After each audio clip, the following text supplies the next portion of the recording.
காங்கிரஸ் கட்சியின் தமிழ் மாநில தலைவர் EVKS இளங்கோவன் நமது செய்தியாளர் ராமச்சந்திரன் இடம் பேசி வருகிறார். Ramachandran, over to you. நிச்சயமாக தமிழகத்தில் ஜல்லிக்கட்டு நடத்துவதற்கு உச்சநீதிமன்றம் தடை விதித்துள்ளது. இதனையடுத்து தென் மாவட்டங்களில் இன்று 3வது நாளாக காளைகளுடன் சாலை மறியல், கருப்பு கொடி மற்றும் மொட்டை அடித்து தங்களது எதிர்ப்புகளை பதிவு செய்து வருகின்றனர். இன்று ஒரு நாள் மட்டுமே உள்ள நிலையில் மத்திய மாநில அரசுகள் எத்தகைய நடவடிக்கைகள் மேற்கொள்ள வேண்டும் என்பது குறித்து பேசுவதற்காக தமிழ்நாடு காங்கிரஸ் கமிட்டியின் தலைவர் திரு EVKS இளங்கோவன் நம்மிடம் இருக்கிறார். அவரிடம் கேட்போம். சார், உச்சநீதிமன்றம் தடை விதித்துள்ளது. அது மட்டுமல்லாமல் மத்திய அரசு மாநில அரசே அவசர சட்டம் கொண்டு வரலாம் என்று பின்வாங்கியுள்ளது. ஜல்லிக்கட்டு விவகாரத்தில் பாரதிய ஜனதா கட்சியோட நிலைப்பாடை நீங்க எப்படி பாக்குறீங்க?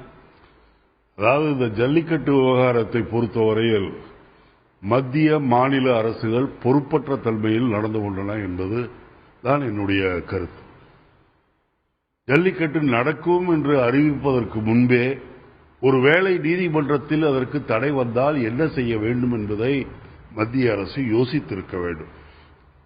அது மட்டுமல்ல, ஜெயலலிதா எதற்கெடுத்தாலும் கடிதம் மத்திய அரசாங்கத்திற்கு போடுகின்றேன் என்று சொல்கின்றார். இவருக்கு எழுதுகின்ற கடிதங்களுக்கு ஸ்டாம்ப் போட்டி போடுகின்றாரா இல்லையா என்று தெரியவில்லை. எந்த விஷயத்துக்கும் தீர்வு வருவதில்லை.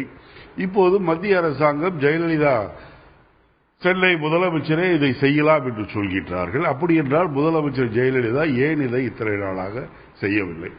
ஆகவே மக்களை பொறுத்தவரையில் ஒரு வீர விளையாட்டை, ஒரு பரம்பரை விளையாட்டை, வரலாற்றில் தொடர்ந்து நடைபெறுகின்ற ஒரு விளையாட்டை இந்த அரசாங்கம் மக்களுடைய உணர்வுகளுக்கு எதிர்ப்பாக நிறுத்துகின்றது என்று சொன்னால் இது மக்கள் நல அரசு இல்லை என்றுதான் சொல்ல வேண்டும். 2009ஆம் ஆண்டு தமிழக அரசு கொண்டு வந்த அவசர சட்டத்தை உச்சநீதிமன்றம் தடை விதித்துள்ளது. மீண்டும் புதிய சட்டத்தை, அவசர சட்டத்தை ஏற்ற முடியாது என்று ஓய்வு பெற்ற நீதிபதிகளும் மூத்த வழக்கறிஞர்களும் தெரிவித்துள்ளனர். இந்த நிலையில தமிழக அரசு மீது பழியை போட்டு மத்திய அரசு பின்வாங்கிறதா?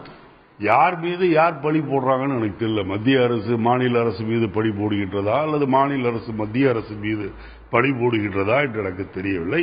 ஆனால் இரண்டு மத்திய மாநில அரசுகளும் மக்களை ஏமாற்றி விட்டார்கள் என்றுதான் நான் நினைக்கின்றேன்.